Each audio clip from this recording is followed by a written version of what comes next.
Hello மக்களே, சிவா அயலி செம்ம இன்ட்ரெஸ்டிங்காக போயிட்டுருக்கு. நம்ம சிவாவும் அயலியும் விக்ரம் கூட சேர்ந்த மாதிரி ஒரு பிளானை போட்டு ஒரு கட்டத்தில் வர்மாவை அப்படியே பிடிச்சிடுறாங்க. அது மட்டும் இல்லாமல் வர்மா கைது செய்யப்படுறாங்க. வீடியோக்குள்ளே போகிறதுக்கு முன்னாடி நம்ம சேனலுக்கு சப்ஸ்கிரைப் பண்ணுங்கள், அப்படியே பக்கத்தில் இருக்க பெல் ஐக்கனை கிளிக் பண்ணிடுங்க. அப்போ தான் நான் போடுற வீடியோலாம் உங்களுக்கு நோட்டிஃபிகேஷனாக வரும். நம்ம சிவாவும் அயலியும் விக்ரம் கிட்ட எல்லா விஷயத்தையும் சொல்ல ஆரம்பிக்கிறாங்க. நாங்களும் டிபார்ட்மெண்ட்டில் உள்ள ஆட்கள் தான், எங்களை விஜயகுமார் சார் தான் அனுப்புனாங்க. அப்படி சொன்ன உடனே நம்ம விக்ரமும் சரி நம்ம எல்லாரும் சேர்ந்த மாதிரி ஒரு பிளானை போட்டு எப்படியாவது இன்னைக்கு இந்த வர்மாவை பிடிச்சு ஆகணும்னு சொல்லிட்டு விக்ரமும் அவங்கிட்ட எல்லா பிளானையும் போட்டு சொல்றாங்க. நம்ம சிவாவும் விக்ரம் கிட்ட இப்ப என்ன பண்றது சார் அப்படின்னு கேட்கும்போது விக்ரமும் என் கூடயே கண்ணை வச்சுட்டு மிரட்டிட்டு ஒருத்தன் வந்தான்ல, அவனோட காஸ்டியூம் எல்லாத்தையுமே நீயே போட்டுக்கோ, அவனோட ட்ரெஸ்ஸை போட்டுட்டு அது மாதிரியே மாஸ்க் போட்டு என்ன இந்த இடத்துல இருந்து வெளியில கூட்டிட்டு வா அப்படின்னு சொல்றாங்க. அது மாதிரியே நம்ம விக்ரமோட தலையில அப்படியே கண்ணை வச்ச மாதிரி மிரட்டின மாதிரி நம்ம சிவா அந்த இடத்துல வராங்க. ஆனா அது நம்ம வர்மாவுக்கு தெரிய மாட்டேங்குது. ஏதோ வர்மாவும் அவனோட ஆளு தான் நினைச்சிட்டு அந்த இடத்துல இருக்காங்க. அதே சமயத்துல வர்மா கபிலன் எல்லாரும் சேர்ந்த மாதிரி சரி இனி அடுத்த மியூசிக்கை ப்ளே பண்ணி அது மாதிரி பால் கேம் விளையாடிட்டு இருக்காங்க. அந்த பால் யார்கிட்ட வருதோ அவங்கள அடுத்து ஷூட் பண்ணிட வேண்டியதா அந்த மாதிரி சொல்றாங்க. அங்க உள்ள நம்ம மோனிகா, ரித்திகா எல்லாருக்குமே பயங்கரமா பயமா இருக்கு. நம்ம செழியன் மட்டும் என்ன நடந்தாலும் பிரச்சனை இல்லை, நமக்காண்டி அவார்ட் ஃபங்க்ஷனுக்கு வந்தவங்களுக்கு எந்த பிரச்சனையும் வரக்கூடாதுன்னு சொல்லிட்டு அவங்க கையிலே பால் வைக்கும் போது நம்ம இந்திராணி செம அவசரமா செழியனோட கையிலேருந்து பாலை வாங்கிட்டே இருக்காங்க. அப்படி ஒரு கட்டத்தில் நடந்துட்டு இருக்கும்போது நம்ம விக்ரமும் சிவாக்கு சிக்னல் கொடுத்துட்டே இருக்காங்க, எப்படியாவது கரெக்டான சமயம் பார்த்து இந்த வர்மாவை நம்ம பிடிச்சிடணும் அப்படின்னு சொல்லிட்டு. அதே சமயத்தில் இன்னொரு பக்கம் பார்த்தீங்கன்னா இந்த விஷயம் எல்லாமே டிவியில் டெலிகாஸ்ட் ஆகுது. அதை பார்த்த உடனே உதய பெருமாள் குடும்பத்தில் உள்ளவங்க எல்லாருமே பதட்டம் ஆயிடுறாங்க. நம்ம செல்வனாயும் ஐயோ ரித்திகா வேற அங்கே தானே போயிருக்கா, அது மட்டும் இல்லாமல் நம்ம உதய பெருமாளுக்கு பயங்கர டென்ஷனில் இருக்காங்க. இந்திராணி அவங்க பொண்ணு எல்லாருமே அங்கே தானே இருக்காங்க, இந்திராணிக்கு எந்த பிரச்சனையும் வரக்கூடாது அப்படின்னு சொல்லிட்டு ரொம்பவே பதட்டமாக இருக்கும்போது வீட்டில் உள்ளவங்க எல்லாருமே குடும்பத்தில் உள்ளவங்களுக்கு எந்த பிரச்சனையும் வரக்கூடாதுன்னு சொல்லி கடவுளை வேண்டிட்டு இருக்காங்க. அதே சமயத்தில் இன்னொரு பக்கம் பார்த்தீங்கன்னா நம்ம அயலி எப்படியாவது உள்ள என்டர் ஆகணும், அதுக்கு என்ன பண்ணுறது, அது என்ன வழி பண்ணுறது அப்படின்னு சொல்லிட்டு நம்ம விக்ரமும் யோசனை பண்ணும்போது அடுத்து பிளானை போட ஆரம்பிக்கிறாங்க. விக்ரமும் வர்மா கிட்ட வந்து எனக்கு ரொம்பவே வாமிட்டிங் வர மாதிரி இருக்கு, நீங்கள் மட்டும் இப்போ விடலைன்னா அதுக்கப்புறம் எங்கேயும் வாமிட் பண்ணிடுவேன் அப்படிங்கிற மாதிரி சொன்ன உடனே வர்மாவும் என்ன இவன் சரியே இல்லையே, அப்பவே இந்த மாதிரி தான் சொல்லிட்டு இருந்தான், இப்பவும் அதே மாதிரி சொல்றான், இவனை நம்பவே முடியலையே, உனக்கு சும்மா இருக்க முடியாதா, நீ போட்டோகிராஃபருக்கு போட்டோ எடுக்க தானே வந்தா, அப்படி இருக்கும்போது இப்படியெல்லாம் சொல்லிட்டு இருக்கா அப்படின்னு நம்ம விக்ரம சரியா வெளுத்து எடுக்கிறாங்க. வர்மா கிட்ட விக்ரமும் அவங்க ஆக்டிங்கை கொடுக்க ஆரம்பிக்கிறாங்க. நீங்க மட்டும் இப்ப விடலன்னு வச்சுங்களா, அதுக்கடுத்து இந்த இடத்துல நான் வாமிட் பண்ணிடுவேன் அப்படின்னு சொன்ன உடனே சரி சரி டே போடா அப்படின்னு சொல்லி இன்னொரு ஆளையும் அவங்க கூடையே அனுப்பி வைக்கிறாங்க. அந்த சமயத்துல செம மாசாட்டு நம்ம அகிலி அந்த இடத்துல ஒளிஞ்சிருக்காங்க.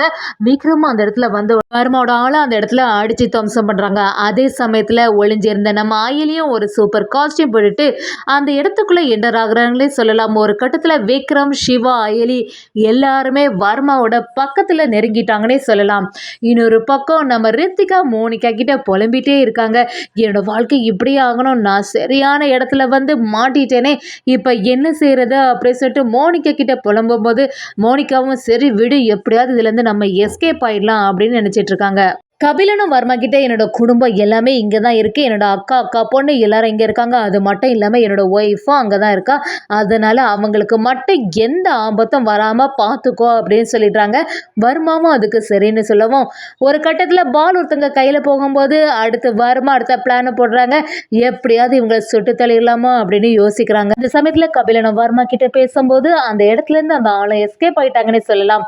அதே சமயத்தில் இதெல்லாம் பார்த்துட்டு இருந்த நம்ம இந்திராணி ரித்திகாவுக்கு ஒரு டவுட் வருது, இதை பார்க்கறதுக்கு நம்ம கபிலன் மாதிரி இருக்காங்கன்னே அப்படின்னு சொல்லிட்டு இந்திராணி பார்க்குறாங்க. ஆனால் நம்ம கபிலன் எப்படி இருந்தாலும் இந்த மாதிரி ஒரு செயலை செய்யறதுக்கு வாய்ப்பே இல்லை அப்படின்னு நம்ம இந்திராணி கபிலன் மேலே பயங்கரமாக நம்பிக்கை வச்சிருக்காங்கன்னே சொல்லலாம். விக்ரமும் இந்த வாட்டி விடுற மாதிரி இல்லை, எப்போவுமே வர்மா கிட்ட பேசி அவனை டைவர்ட் பண்ணிட்டு இருக்க மாதிரி இருக்கு. இதெல்லாம் புரிஞ்சுக்கிட்ட வர்மாவும் அந்த அதிகாரிகள்கிட்ட பேச ஆரம்பிக்கிறாங்க. என்ன நான் சொன்ன டிமாண்ட் எல்லாமே கரெக்டாக இருக்குல்ல, இந்த மினிஸ்டரை நான் விட போகிறதில்ல, நீங்கள் வச்சிருக்க அந்த பொருள் எனக்கு வந்தே ஆகணும், அந்த பொருள் என் கையில் கிடைக்கலனா உங்கள் மினிஸ்டர் உயிருக்கு ஆபத்து வந்துடும், நான் சொன்ன டைமுக்குள்ளே எனக்கு பொருள் வந்தே ஆகணும் அப்படின்னு சொல்லவும் அதிகாரிகளும் ரொம்ப பயந்துட்டு நம்ம வர்மா கிட்ட பேச ஆரம்பிக்கிறாங்க. நாங்கள் உன்னோட பொருளை திருப்பி தந்துடுறோம். அதே சமயத்தில் மினிஸ்டருக்கு எந்த ஆபத்தும் வரக்கூடாது.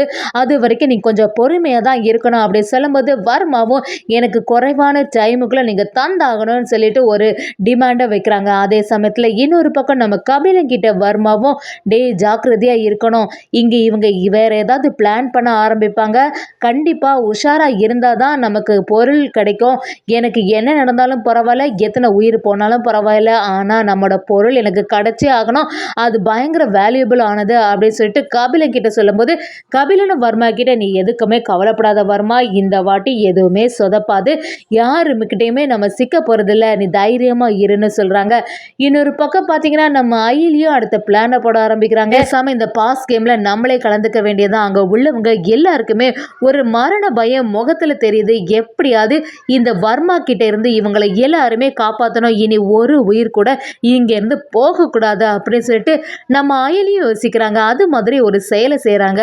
அதே சமயத்தில் நம்ம வர்மாவுக்கு அந்த காஸ்டியூம் போட்டிருக்க பொண்ணை பார்த்தா ஏதோ ஒரு ஏடியை பார்க்குற மாதிரி இருக்கே, நமக்கு ஒரு டவுட் வருதே அப்படின்னு சொல்லி வர்மாவும் நம்ம அயலியை பார்த்துட்டே இருக்காங்க. அது மட்டும் இல்லாமல் அயலியை பக்கத்தில் கூப்பிட்டு என்ன உன்னை பார்க்கறதுக்கு எங்கேயோ பார்த்த மாதிரி இருக்கே, இங்கே வா அப்படின்னு கூப்பிடும்போது அயலியும் ரொம்பவே தயக்கத்தோட இல்லை நான் வரமாட்டேன் அப்படின்னு சொல்லிட்டு நடிக்க ஆரம்பிக்கிறாங்க.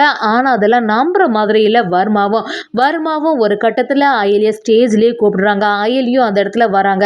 அந்த உடனே வர்மாவும் சரி உன் ஃபேஸில் இருக்க மாஸ்கை கலத்துன்னு சொன்னாலும் நம்ம அயலி கேட்குற மாதிரி இல்லை அதெல்லாம் நான் கலத்த போகிறதில்ல, எனக்கு ஏதோ டவுட்டாக இருக்குது, ஒழுங்கு மரியாதையை நான் சொல்கிற மாதிரி கேளு, இல்லைன்னா சுட்டு தள்ளிடுவேன் அப்படிங்கிற மாதிரி நம்ம அயலியை மிரட்ட ஆரம்பிக்கிறாங்க. அந்த மிரட்டலுக்கெல்லாம் அயலி பயந்த மாதிரி இல்லை. ஒரு கட்டத்தில் நம்ம சிவாவுக்கு அப்படியே கண்ணை காட்டுறாங்க. சிவாவும் அப்படியே அந்த இடத்துலயே ஸ்டேஜில் வர்மாவுக்கு பின்னாடி தான் நிற்கிறாங்க. சிவாவும் கரெக்டாட்டு கன் எடுக்கிறாங்க, நம்ம அயலியும் கன் எடுக்கிறாங்க. அப்படியே செம மாசாட்டு நம்ம அயலி சிவா சேர்ந்த மாதிரி வர்மாவுக்கு ஃப்ரெண்ட்லியும் பேக்லையும் அப்படியே கன்னை வச்சு மிரட்ட ஆரம்பிக்கிறாங்க. அதே சமயத்தில் கீழே நின்றுட்டு இருந்த நம்ம விக்ரமாக கன் எடுக்கிறாங்க. அப்படி சுற்றி சூழ வர்மா சரியா மாட்டிட்டான். ஏனி வர்மானால எதுவுமே தப்பிக்க முடியாது. கூட்டத்தில் உள்ளவங்களும் அவங்கள அட்டாக் பண்ண வரும்போது நம்ம அயலி சிவாவும் செம மாசாட்டு இனிமே ஒரு அடி நீங்கள் யாராவது எடுத்து வச்சிங்கன்னா உங்களோட தலைமை உயிரை நீங்கள் பார்க்கவே முடியாது, இவங்களை நாங்கள் சுட்டு தள்ளிட்டு போயிட்டே இருப்பேன், பேசாமல் நில்லுங்க அப்படி சொன்ன உடனே கபிலன் அவங்க ஆளுகளுக்கு யாருக்குமே எதுவும் செய்யறதுக்கு முடியலை. நம்ம வர்மாவும் கபிலனை பார்த்து கண்ணை காட்டுறாங்க. இனிமே நீ தாண்டா எல்லாம் பண்ணணும், என்னை ஏதாவது பிடிச்சிட்டாலும் எப்படியாவது என்னை வெளியில் கொண்டு வந்துரு அப்படிங்கிற மாதிரி வர்மா நம்ம கபிலன் கிட்ட பார்க்குறாங்க. கபிலனுக்கு பயங்கரமாக டென்ஷன் ஆகிட்டு இருக்கு. ஐயோ நம்ம வேற இந்த இடத்துல செமையாக மாட்டிட்டோமே அப்படின்னு யோசிக்கிறாங்க. அதே சமயத்தில் நம்ம சிவா அயலிக்கிட்ட மினிஸ்டரும் நன்றி சொல்கிறாங்க. நல்லபடியாட்டு நீங்கள் ஒரு வேலை செய்தீங்க, உங்களால தான் என்னோட உயிர் தப்பிக்கப்பட்டிருக்கு அப்படின்னு சொல்கிறாங்க. அது மட்டும் இல்லாமல் நம்ம சிவாவும் அயலியும் விஜயகுமார் சார்ட்ட இன்ஃபர்மேஷனை சொல்கிறாங்க. நல்லபடியாக வர்மாவை நாங்கள் பிடிச்சாச்சு, இனி எந்த ஆபத்தும் இங்கே யாருக்குமே இல்லை, நாங்கள் அங்கே தான் சார் கூட்டிகிட்டு வரோம், இத்தனை நாளாக எங்ககிட்ட பிடிபடாமல் இருந்த சரியாக மாட்டிக்கிட்டேன்னு சொல்லி நம்ம சிவாவும் அயலியும் சரியான ஆப்பு வச்சுட்டாங்க வர்மாவுக்கு.